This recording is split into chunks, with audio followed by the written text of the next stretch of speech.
सब लोगों को नीचे तक जाकर अपनी बात को, नरेंद्र मोदी जी की बात को, आदरणीय राष्ट्रीय अध्यक्ष जी की बात को जन जन तक पहुंचाने की आवश्यकता है।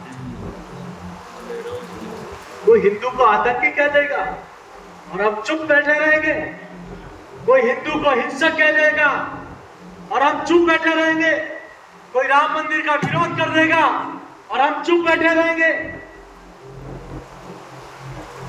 और कोई महामहिम राष्ट्रपति महोदया द्रौपदी मुर्मू जी के रंग पर उपहास उड़ाएगा और हम चुप बैठे रहेंगे, तो मित्रों ऐसे काफिर इस प्रकार के अपने सपनों में कामयाब होते रहेंगे।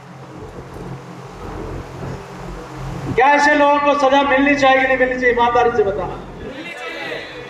जो लोग इस देश को राजनीति के नाम पर बैठते, जो लोग भारत पाकिस्तान में तनाव हो सीमा पर और उनके नेता पाकिस्तान के तलवे चाटे और कहे कि मोदी को हटाने के लिए तुम्हारा समर्थन चाहिए, भारत चीन के युद्ध में सीमा पर तनाव और राहुल गांधी चीन के राजदूत के साथ हाथ से हाथ मिलाकर बैठा रहे,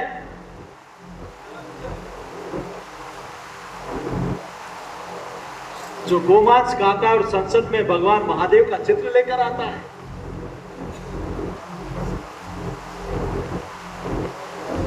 आप सबसे विनती है,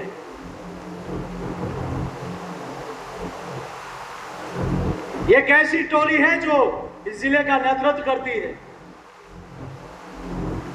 ये कैसी टोली है जो नीचे तक अपनी बात को, केंद्र और राज्य की बात को पहुंचाने का वादा रखती है?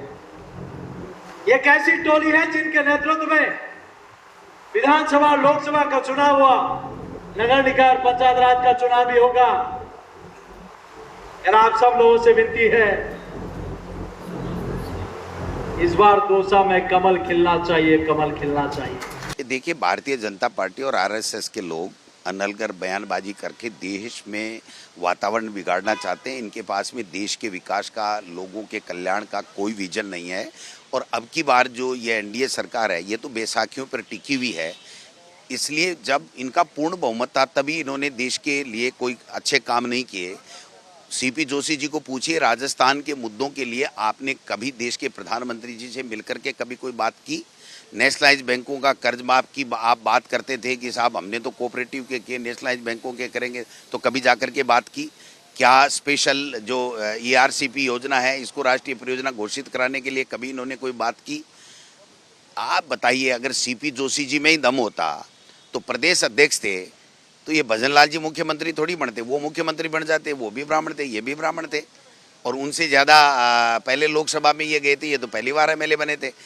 तो उनको तो ये अनर्गल बयानबाजी करना है, हम लोग इनकी निंदा करते हैं। इनको राहुल जी सही कह रहे हैं, खड़गे साहब सही कह रहे हैं कि इनको केवल नफरत फैलाने से मतलब है, इनको काम से कोई मतलब नहीं है। और मैं दावे के साथ कहता हूं कि ये सरकार जिस तरीके से बैसाखियों पे टिकी हुई और जिस तरीके का जो ये नफरत फैला रही है, ये सरकार 5 साल नहीं चलेगी।